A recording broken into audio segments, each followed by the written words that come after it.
तुकाराम दत्तात्रेय जनार्दन पंढरीनाथ भगवान की जय। गोपाल कृष्ण भगवान की जय। माऊली ज्ञानेश्वर महाराज की जय।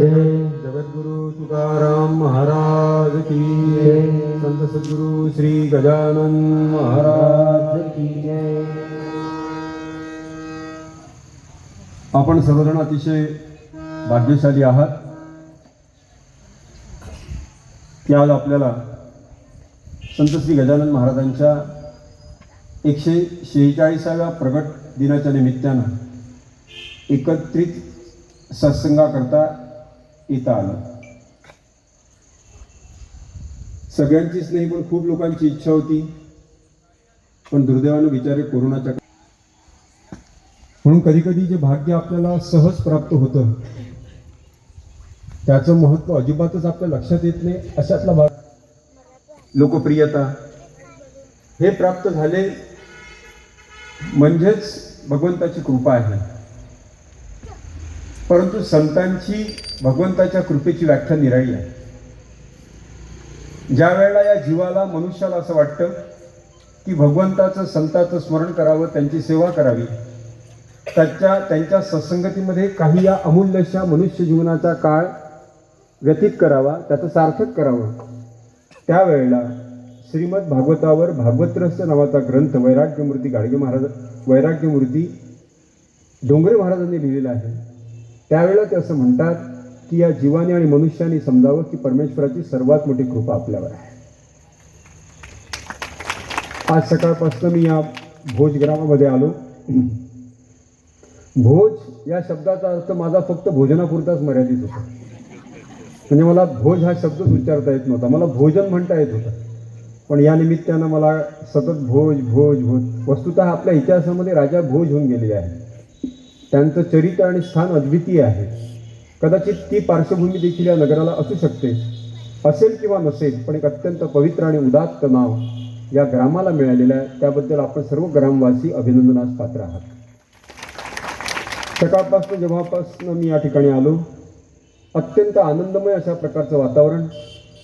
इथल्या माता भगिनी मंडळींनी अत्यंत सुंदर स्वागत केलं आणि त्यांच्या सुश्राव्य भजन श्रवणाने माझी आजच्या दिवसाची या ठिकाणी सुरुवात झाली. गजानन विजय ग्रंथाचं पारायण झाल्याचं देखील मला कळलं. त्यामुळे त्या आनंदामध्ये अजून भर पडली. दुग्ध शर्करा योग आणि श्रीमद भगवद्गीतेमध्ये थोडंसं हम्पिंग कमी.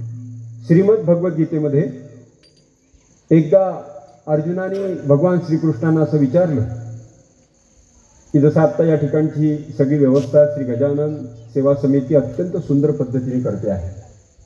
या ठिकाणी त्या मराठा भवनामध्ये श्रींचं ज्या पद्धतीचं स्थान आपण निर्माण केलं, तिची पवित्रता, मांगल्य, तिची रांगोळी आणि सगळं जे नियोजनबद्ध पद्धतीने करत आहात, खूप आनंद वाटला.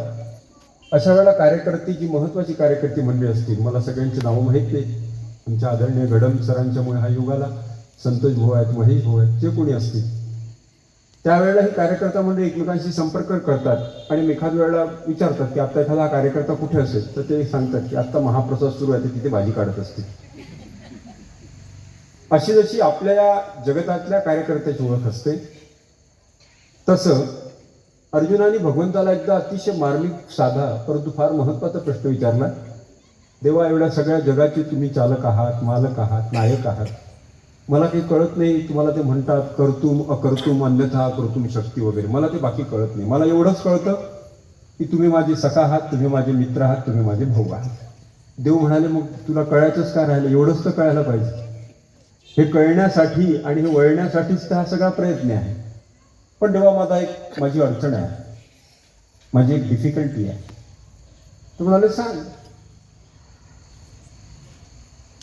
आजही ज्याचं मास्टर माइंड कृष्ण आहे, तो सहज डिफिकल्टी सॉल्व्ह करू शकतो.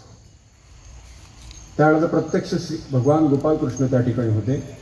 अर्जुनाने प्रश्न विचारला, देवा, एवढ्या सगळ्या त्रैलोक्यामध्ये, एवढ्या सगळ्या धावपळीमध्ये मला जर एखाद्या वेळा तुम्हाला भेटायचं असेल आणि एकदम इमर्जन्सी कॉल असेल, अर्जंट कॉल असेल, तर अशा वेळेला तुम्ही कुठे भेटाल?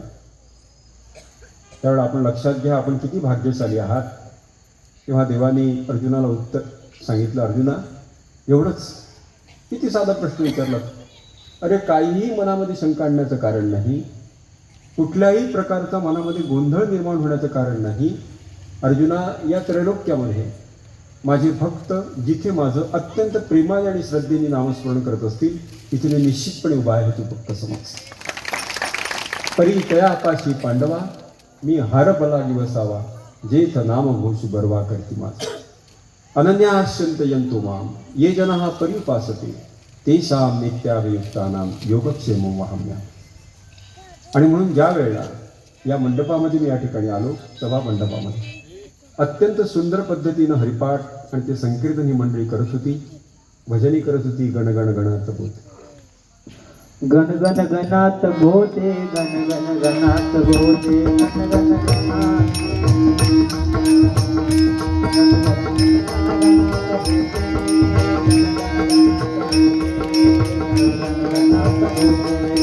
अखंड चिंतन स्मरणाने गण गण गणात बोते, नाम स्मरणे गजाननाचे गण गण गणात बोते. अखंड चिंतन गजाननाचे गण गण गणात बोते, नाम स्मरणे गजाननाचे गण गण गणात बोते. या पद्धतीचं चिंतन या ठिकाणी सुरू होतं. आणि या चिंतनामुळे आज आपल्या गावाला, मी माझं मत नाही सांगत, संतांचं प्रमाण घेऊन सांगतो, आपल्या गावाला तीर्थाचं महत्त्व प्राप्त झालेलं आहे. ऐक्य दृष्टीने संतोत्सव उत्साहे करावे गावोगाव, जेणे तीर्थाचा गौरव लाभेल गावा. ज्यावेळा संतांच्या जयंती, पुण्यतिथी, समाधी दिन अत्यंत उत्साहाने समाज ओळखून येती रावरंक उत्सवा माझी. या उत्सवामध्ये हा मोठा, हा लहान, हा श्रीमंत, हा गरीब, हा उच्च वर्णातला, हा सामान्य वर्णातला, ही स्त्री, हा पुरुष, हा विद्वान, हा सामान्य, असं कुठेही ओळखू येत नाही. आणि ज्या वेळेला हे जनता जनार्दन आपल्या ग्रामामध्ये संतांचं होतं, या दृष्टीनं आज भोर या गावाला तीर्थाचं महत्त्व प्राप्त झालेलं आहे. आणि ज्या पद्धतीची सेवा आपण श्री महाराजांच्या ठिकाणी करीत आहात, मला निश्चितपणे असं वाटतं की ये तो केवळ झाकी आहे, अब बहुत सारा बाकी. या ठिकाणी महाराज निश्चितपणे येतील, आलेले आहेत. आणि महाराजांचे एक भव्य मंदिर या गावामध्ये उभं झाल्याशिवाय राहणार नाही. असो आम्ही सुखाने फत्तर पायातील मंदिर उभवणे हेच आमचे ब्रीद. ते मंदिर ज्या वेळेला उभं झालेलं असेल, पिढ्यानपिढ्या त्याचं दर्शन करतील, आपलं जीवन कृतार्थ करून घेतील.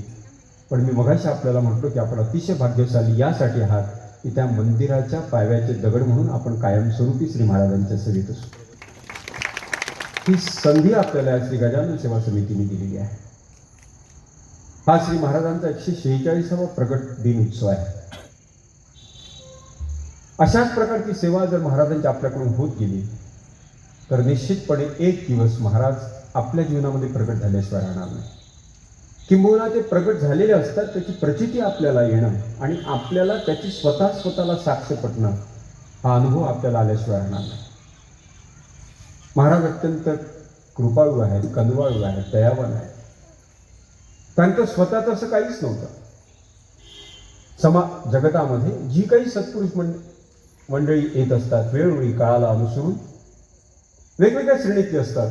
काहींची ग्रंथ या करता ज्यांचं अंतःकरण कळवळत असतं, दुःखी होत असतं अंतःकरण त्यांचं, आणि त्याच्यातून जे समाजाला हा मार्ग मिळण्याकरता अवतार घेतात, त्यांना गजानन माऊली असं म्हणतात. त्यांचं स्वतःच असं काहीच नसतं. आपण बघितलं असेल की महाराज विधी अवस्थेतले जे संत आहेत त्या शैलीमध्ये येतात. त्यांना स्वतःच्या देहाचं भान नाही. सुरुवातीला संपूर्ण देहाची आसक्ती सुटलेली आहे. वस्तुतः या देहाची आसक्ती सुटणे ही सगळ्यात कठीण गोष्ट आहे.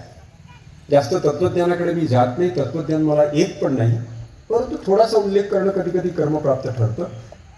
घेईन मी जन्म यासाठी देवा, घेईन मी जन्म